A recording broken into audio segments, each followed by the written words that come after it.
Metro 2034, Dmitry Glukhovsky, Chapter 7, The Voyage. As the trolley passed through the long section of tunnel marked with bright yellow paint on the floor and walls, the helmsman couldn't pretend any longer not to hear the radiation dosimeter clicking faster and faster.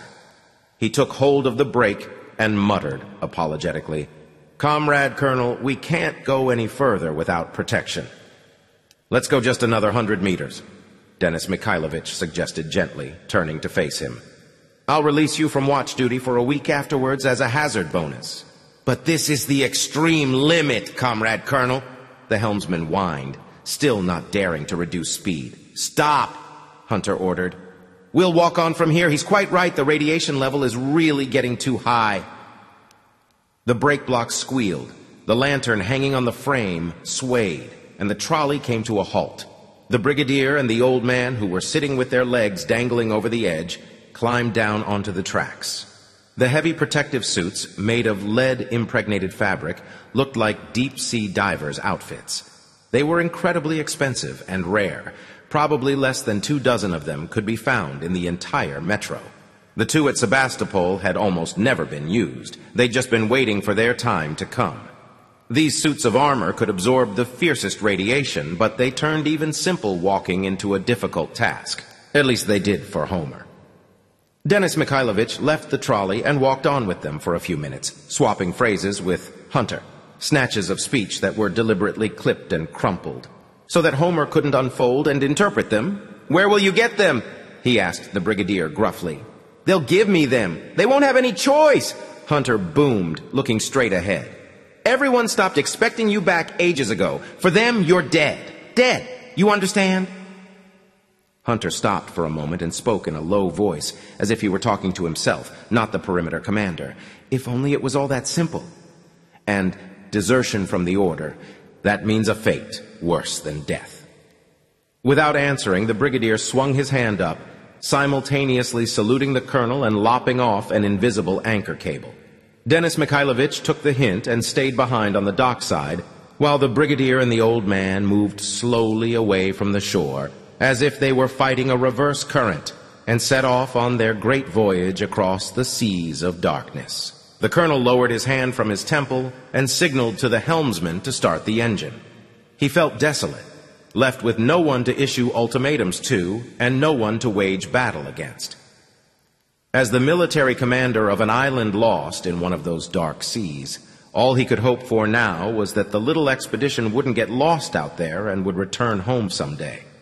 From the other side, proving in its own small way that the world really was round. The final guard post, located in the stretch of tunnel immediately after Kakhovka, had been almost deserted. For as long as the old man could remember, no one had ever attacked Sevastopol from the east.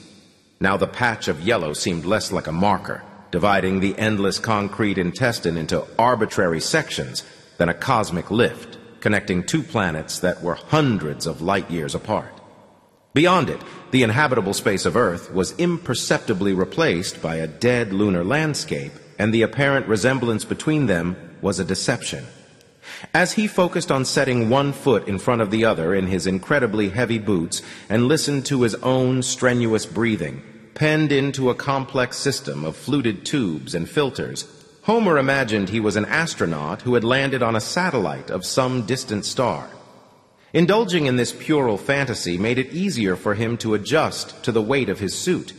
He could explain that by the high gravity, as well as the fact that they would be the only living creatures in the tunnels for kilometers ahead. All the scientists and science fiction writers never got their forecasts of the future right, thought the old man. By the year 2034, the human race should have been master of half the galaxy, or at least the solar system, for a long time already. Homer had been promised that when he was a child, but the science fiction writers and the scientists had both started from the premise that humanity was rational and consistent, as if it didn't consist of several billions of lazy, frivolous individuals who were easily distracted, but was some kind of beehive, endowed with collective reason and a unified will. As if, When it set about conquering space, it had really intended to take the task seriously and not abandon it halfway when the game got boring, turning its attention to electronics and then moving on to biotechnology, without ever achieving any really impressive results in anything, except perhaps for nuclear physics. So here he was, a wingless astronaut, a non-viable life form without his cumbersome protective suit, an alien on his own planet, exploring and conquering the tunnels from Kakhovka to Kashira. And he and all the other survivors could simply forget about anything more ambitious than that. It was strange. Here, beyond the yellow marker, his body groaned under the 50% increase in the force of gravity, but his soul was soaring, weightless. The day before, when he said goodbye to Elena before the expedition to Tula, he was still counting on coming back. But when Hunter named Homer again, choosing him as his partner for the second time in a row, the old man had realized there was no way he could weasel out of it. His insistent prayers to be tested and enlightened had finally been heard, and trying to back out now would be stupid and unmanly. He couldn't treat his life's work as a part-time job. It was pointless to play coy with destiny, promising to devote himself to his work wholeheartedly a bit later on, the next time around. There might not be any next time, and if he didn't set his mind to it now, what would he carry on living for afterwards? To end his days as the unknown Nikolai Ivanovich, a local crackpot, a drooling old storyteller with an erratic smile? But to make the transition from a grotesque caricature of Homer to the genuine article, from an obsessive fantasist to a maker of myths, to rise out of the ashes renewed, first he would have to cremate his former self. He realized that if he carried on doubting and started pandering to his yearning for a home and a woman, if he constantly looked back, he was certain to miss something very important up ahead.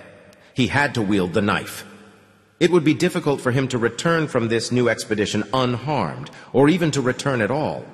And though he felt terribly sorry for Elena, who couldn't believe at first that Homer had reappeared at the station alive and well after only one day away, and then cried when she failed to change his mind and saw him off again into oblivion, this time he hadn't promised her anything.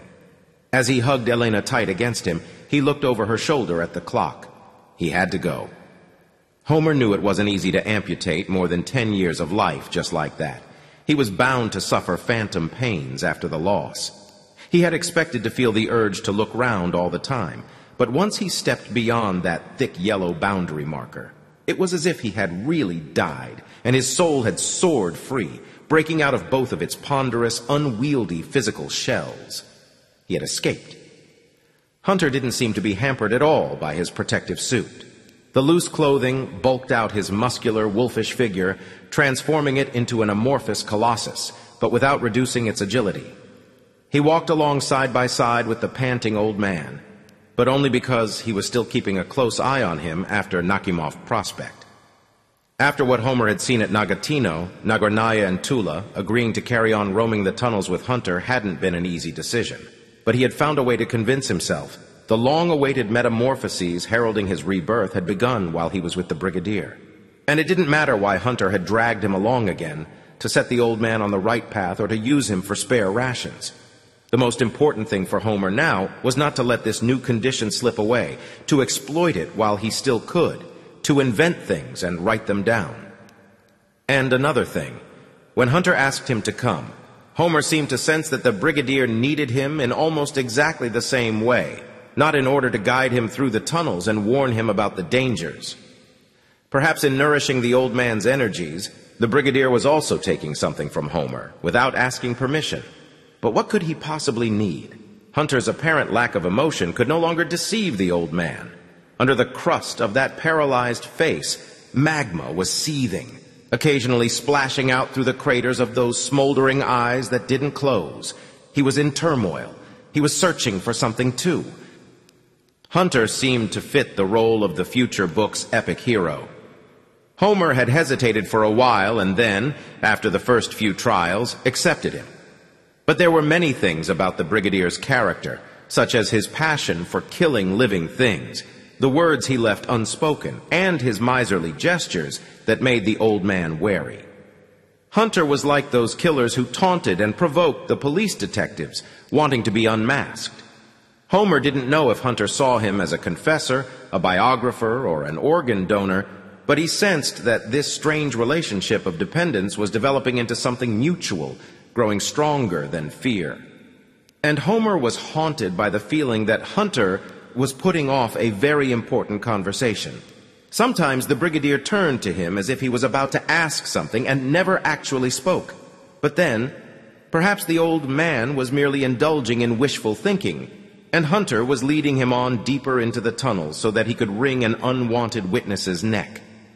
More and more often, the brigadier's eyes turned to probe the old man's knapsack, with the fateful diary lying in the bottom of it. He couldn't see it, but he seemed to guess that some object hidden in the knapsack attracted Homer's thoughts like a magnet, and he was tracking those thoughts, gradually closing in on the notepad. The old man tried not to think about the diary, but it was futile. There had been almost no time to pack for the journey, and Homer had only been able to hide away with the diary for a few minutes, not long enough to moisten and unstick the pages fused together with blood.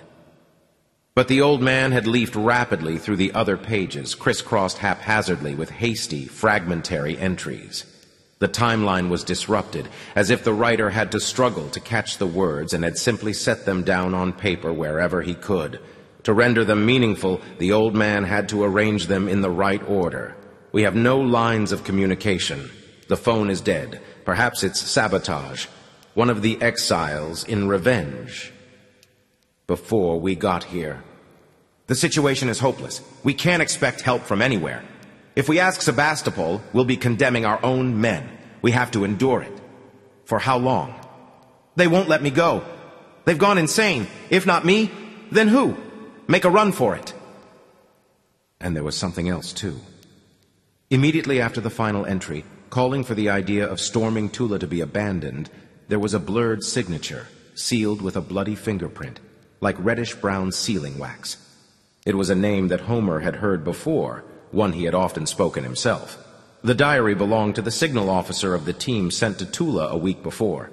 They passed the opening of a track leading to an engine depot, which would certainly have been plundered, if not for the intense radiation here. For some reason, the black, wilted branch line leading to it had been screened off by someone with sections of steel reinforcement bars, welded together rather clumsily and very clearly in a hurry. A metal plate attached to the bars with wire bore a grinning skull and the remains of a warning written in red paint, but it had either faded with time or been scraped off. Homer's gaze drew him past the barred entrance, deep into this dark well, and he barely managed to scramble back out. The line probably hadn't always been as empty of life as they believed at Sevastopol, he thought to himself. They passed through Warsaw Station, a terrible, eerie place, rusty and moldy, like a drowned man fished out of the water. The walls, patterned in squares of tiles, were oozing murky water. Through the half-open lips of the hermetic doors, a cold wind blew in from the surface, as if someone huge had set his mouth to them from the outside and was giving the station artificial respiration. Their radiation meters fluttered hysterically, telling them they had to get out of there immediately. Closer to Kashira, one of the instruments broke down, and the figures on the other were jammed against the very edge of the display. Homer felt a bitter taste on his tongue. "Where's the epicenter?" It was incredibly difficult to make out the brigadier's voice, as if Homer had his head lowered into a bath full of water. He stopped, in order to make the best of this short break, and gestured to the southeast with his glove. "Besides Kantemirovo Station. We think the roof of the entrance pavilion or a ventilation shaft was pierced. No one knows for certain. So Kantemirovo's deserted then? And always has been. After Kolomensko, the entire line's empty." "But I was told," Hunter said, then broke off, gesturing to Homer to be quiet while he tuned into his subtle invisible wavelengths. "Does anyone know what's happening at Kashira?" he asked eventually. "How could they?" The old man wasn't sure he'd managed to give an ironic note to the adenoidal boom that emerged from his breathing filters like a trombone snorting. "I'll tell you. The radiation there's so bad, we'll both be fried to a crisp before we even reach the station. Nothing will do any good. We can't go that way. We're turning back. Back? To Sevastopol? Yes, I'll go up onto the surface and try to get there over land," Hunter replied thoughtfully, already figuring out his route. "Are you going to go alone?" Homer asked cautiously. "I can't keep rescuing you all the time. I'll have enough to do saving my own skin, and 2 of us wouldn't get through anyway. Even for me, there's no guarantee. You don't understand. I need to go with you. I have to—" Homer cast around frantically for a reason, a toehold in logic. "You have to die with meaning?" The brigadier concluded for him indifferently, although Homer knew perfectly well that it was really the filters in the gas mask, screening out any contaminants, letting in only tasteless, sterile air, and letting out only soulless, mechanical voices. The old man squeezed his eyes shut for a moment, trying to recall everything he knew about the contaminated lower end of the Zamoskvoreki branch, about the route from Sevastopol to Serpukhov. Anything at all in order to avoid turning back, to avoid returning to his meager life, to his false pregnancy with a great novel and timeless legends. "Follow me!" He wheezed suddenly and set off, hobbling with an agility that surprised even him, to the east toward Kashira, into the very mouth of hell. She dreamed she was scraping a file across one loop of the steel shackles, chaining her to a wall. The file squealed and kept slipping off, and even when she already thought its blade had bitten 0.5 millimeter into the steel, the moment she stopped working, the shallow, almost invisible groove closed up as she watched. But Sasha didn't despair. She took up her tool again, skinning her palms as she filed away at the unyielding metal, maintaining a strict, regular rhythm. The important thing was not to lose the rhythm, not to stop working even for an instant. In the tight grip of the fetters, her ankles had swollen up and gone numb. Sasha realized that even if she could defeat the metal, she still wouldn't be able to run away, because her legs would refuse to obey her. Sasha woke up and raised her eyelids with a struggle. The shackles had not been a mere dream. Her wrists were restrained by handcuffs. She was lying on the dirty floor of an old mining trolley that squealed with excruciating monotony as it crept slowly along. There was a dirty piece of rag stuffed in her mouth, and the side of her head was throbbing and bleeding. "He didn't kill me," she thought. Why not? From where she was lying, all she could see was a small section of the ceiling, the welded joints of tunnel liners drifting by in an irregular patch of light. The trolley was moving along a tunnel. While she tried to get her shackled hands out from behind her back, the liners were replaced by flaking white paint. That alarmed Sasha. What station was this? It was a bad place. Not just quiet, but desolate. Not just deserted, but lifeless and completely dark. For some reason, she had thought every station on the other side of the bridge was full of people, and the air everywhere was filled with their shouting and hubbub. So she must have been wrong about that. The ceiling above Sasha stopped moving. Grunting and swearing, her kidnapper clambered down onto the platform and strolled about with his metal-tipped heels scraping, as if he was studying the surroundings. Then, obviously having removed his gas mask, he growled in a deep, amiable-sounding voice. "So here we are, then. After all these years." Releasing all the air out of his lungs in a long, lingering sigh, he hit out hard at some bulky, inanimate object. No, he kicked it with his boot. It looked like a sack, but what was it stuffed with? When Sasha realized the answer, she sank her teeth into the stinking rag and started bellowing, arching up her body as if she was having a fit. She knew where the fat man in tarpaulin had brought her, and who he was talking to like that. It was ludicrous even to hope he could get away from Hunter. Moving like a lion, the brigadier overtook the old man in a few long bounds, grabbed hold of his shoulder, and shook him painfully. "What's wrong with you?" "We only have to go a little bit further," Homer wheezed. "I've remembered. There's an access passage from here straight to the Zamoskvoreki line, just before Kashira Station. We can go through it straight to the tunnel, so we won't have to go into the station. We'll bypass it and come straight out to Kolomensko. It shouldn't be very far. Please." Seizing his chance, he tried to break free again, but stumbled over the bell-bottoms of his trousers and fell flat onto the rails with a crash. He got up again immediately and tried to jerk forward, but Hunter easily held him still on the spot, like a rat on a string, and turned the old man to face him. Leaning down so that the lenses of their gas masks were on the same level, he glanced deep into Homer for a few seconds and then released his grip. All right. And now the brigadier dragged him along, not halting again for a single moment. The blood pounding in Homer's ears drowned out the frenetic chattering of the dosimeters. His legs turned stiff and numb, almost refusing to obey him. His lungs were straining so hard they smarted painfully and felt as if they were about to burst. They almost missed the black ink blot of the narrow passage. Squeezing into it, they ran for a few more long minutes until Hunter galloped out into a new tunnel. The brigadier cast a hasty glance around, dived back into the passage, and shouted to the old man, "Where's this you brought me to? Have you ever even been here?" About 30 meters along, to the left of the passage, in the direction they had to follow, the tunnel was blocked from floor to ceiling by a thick curtain of something that looked like cobwebs. Reluctant to waste his breath on talking, Homer simply shook his head.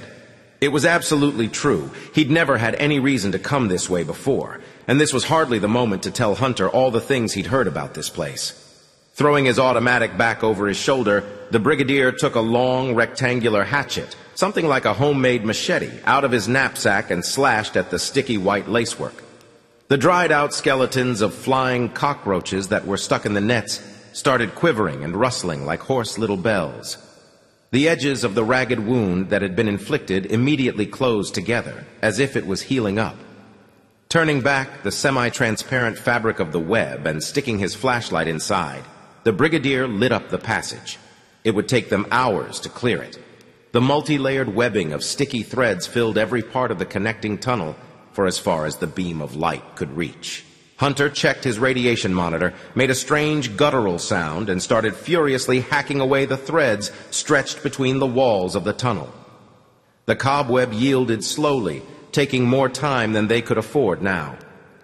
In 10 minutes, they only managed to move about 30 meters forward, and the threads were woven ever more tightly, choking the passage like a plug of cotton wool. Finally, at an overgrown ventilation shaft with an ugly two-headed skeleton lying on the sleepers below it, the brigadier flung his hatchet down on the floor. They were stuck in the web, just like the cockroaches, and even if the creature that wove these nets had perished long ago and wouldn't come for them, they would die soon anyway, from the radiation. In the few moments while Hunter was trying to decide what to do, the old man remembered something else he had once heard about this tunnel. Going down on one knee, he knocked a few cartridges out of his spare clip, twisted the bullets out using a penknife, and shook the powder into his palm. Hunter didn't need any explanations. A few minutes later, back at the beginning of the connecting tunnel, they tipped a heap of gray granules onto a small pad of cotton wool and held a cigarette lighter to it. The gunpowder snorted and started smoking, and suddenly something incredible happened. The flame from the powder spread out in all directions at once, climbing right up the walls to the distant ceiling, invading all the space of the tunnel. It dashed inwards, devouring the cobweb, a roaring, blazing ring of fire, lighting up the grimy tunnel liners and leaving behind only occasional burnt tatters dangling from the ceiling. The hoop of flame moved towards Kolomenskoye, shrinking rapidly and sucking in air like a gigantic piston. Then the tunnel swerved, and the flames disappeared round the bend, trailing bright crimson flashes behind them.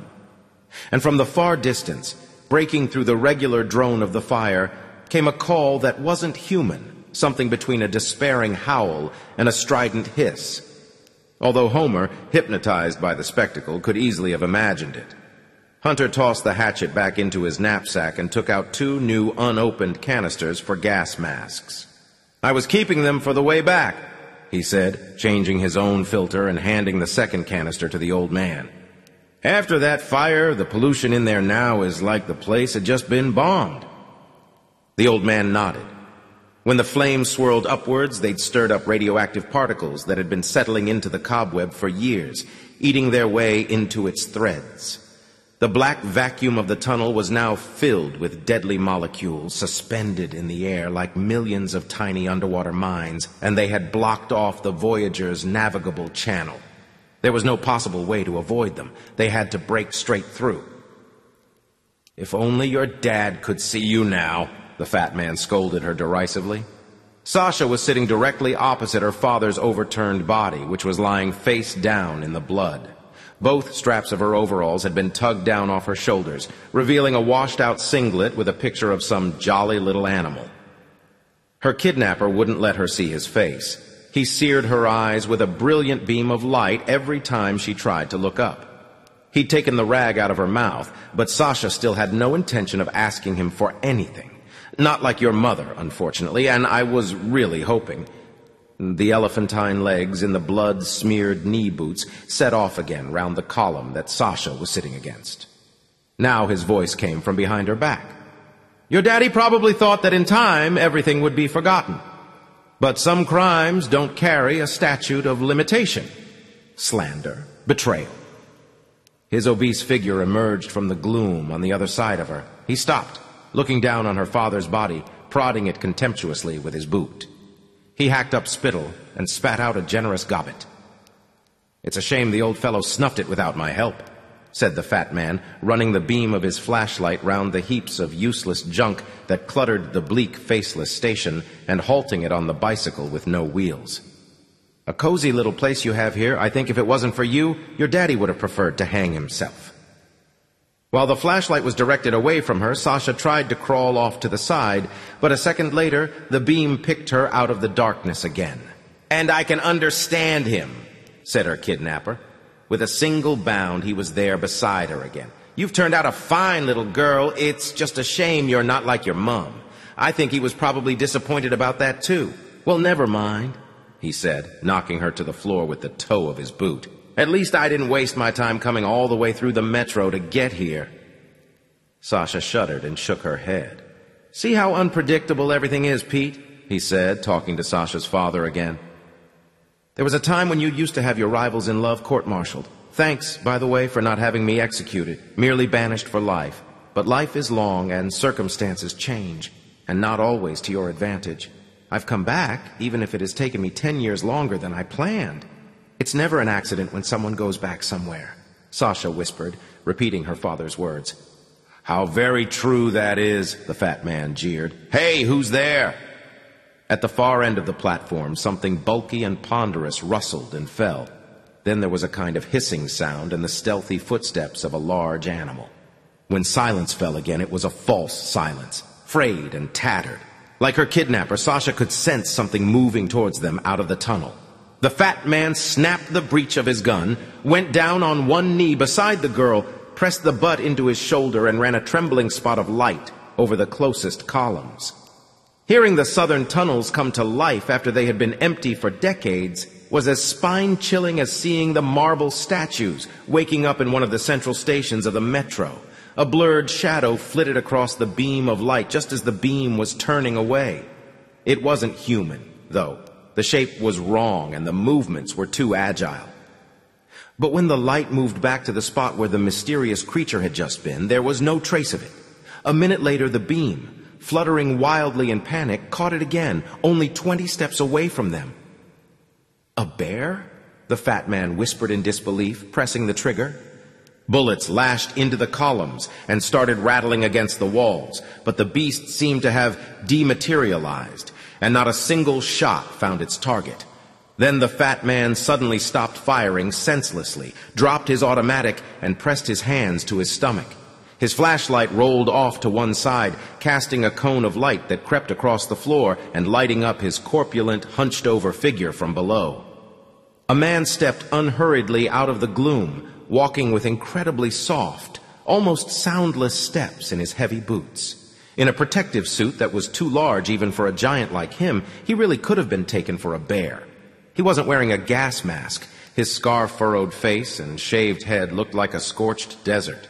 Part of the face, with hard, coarsely defined, manly features, was even rather handsome. But it looked dead somehow, and Sasha couldn't repress a shudder when she looked at it. The other half was simply repulsive. A complicated tangle of scars transformed it into the half-mask of a folk-tale monster, perfect in its ugly deformity. But even so, apart from the eyes, his appearance was repellent rather than frightening. A half-crazed, prowling, probing gaze enlivened the stiffened face. Enlivened it, but didn't bring it to life. The fat man tried to get to his feet, but immediately collapsed on the floor, screaming in pain, shot through both the knees. Then the gunman squatted down beside him, put the silencer on the end of his long pistol barrel against the fat man's head, and pulled the trigger. The howling broke off instantly. But for a few seconds the echo wandered under the vaults of the station like a lost spirit, bereft of its body. The shot had thrown the fat man's chin up, and now Sasha's kidnapper lay there turned towards her. Instead of a face, he had a damp, gaping crimson crater. Sasha huddled back and started whimpering in horror. Slowly and thoughtfully, the terrible gunman turned the gun barrel on her. Then he looked round and changed his mind. The pistol disappeared into its holster, and he stepped back, as if trying to disown what he had done. He opened a flat flask and took a pull from it. A new character appeared on the small stage, illuminated by the dead man's fading flashlight. An old man who was breathing heavily, clutching at his ribs. He was dressed in the same kind of suit as the killer, and looked absolutely absurd in it. When he caught up with his companion, the old man immediately collapsed on the floor in exhaustion, not even noticing that everything around him was awash with blood. It was only later, when he came round and opened his eyes, that he saw the two mutilated bodies and the mute, terrified girl hemmed in between them. Homer's heart had only just calmed down, but now it leapt again. He couldn't express it in words yet, but he already knew for certain he had found her. After so many nights spent in fruitless attempts to picture his future heroine, trying to imagine her lips and her wrists, her clothes and her aroma, her movements and her thoughts, he had suddenly met a real person who matched all his requirements perfectly. Of course, until now he had imagined her quite differently. More elegant, more well-rounded, and certainly more grown-up. She had turned out to be much more sinewy. She had too many sharp corners, and, glancing into her eyes instead of languorous, enveloping warmth, the old man encountered two cold splinters of ice. She was different, but Homer knew it was his mistake. He had failed to guess what she ought to be like. Her trapped look, her face distorted by fear, and her manacled hands intrigued the old man. He might be a master at retelling yarns, but he hadn't been granted the talent to write tragedies of the kind that this girl must have suffered. Her helplessness and hopelessness, her miraculous rescue, and the way her destiny had been woven into their story meant that he was on the right track. And though she hadn't spoken a word yet, he was ready in advance to believe her. For after all, apart from everything else, this teenage girl with her white, tousled, carelessly lopped hair, pointed little ears, soot-smeared cheeks, and exposed, sculpted collarbones, surprisingly white and vulnerable, with her childishly plump, bitten lower lip, was beautiful in a very special way. The old man's curiosity was mingled with pity and a surprising tenderness. He moved closer and squatted down beside her. She huddled away and squeezed her eyes shut. A little savage, he thought. He patted her on the shoulder, not knowing what to say. Time to go, Hunter butted in. But what about? Homer asked, with a nod at the girl. Never mind, it's none of our business. We can't just abandon her here alone. Simpler to shoot her, the brigadier snapped. I don't want to go with you, the girl said, suddenly pulling herself together. Just take the handcuffs off. He should have the key. She pointed to the shattered, faceless mannequin. In 3 swift movements, Hunter frisked the body and pulled a bunch of steel keys out of an inside pocket. He tossed them to the girl and looked round at the old man. Is that all? Still trying to postpone the parting, Homer spoke to the girl. What did that subhuman brute do to you? Nothing, she said, fiddling with the lock. He didn't have time. He's not subhuman, just an ordinary human being, cruel, stupid, spiteful, like all of them. They're not all like that, the old man objected, but without any real conviction. All of them, the girl said obstinately, wincing as she got up on her numbed legs. It's all right. Staying human's not that easy. She'd certainly got over her fright very quickly. She didn't lower her eyes anymore. Now she looked at the men with a lowering, challenging gaze. She walked up to one of the corpses, carefully turned it face up, arranged its arms on its chest, and kissed it on the forehead. Narrowing her eyes, she turned to Hunter, and the corner of her mouth trembled. Thank you. Without taking anything or even a weapon, she climbed down onto the tracks and limped off towards the tunnel. The brigadier watched her go with his head lowered, frowning. His hand wandered indecisively along his belt between the knife and the flask. Finally, he reached a decision, straightened up and called to her. Wait!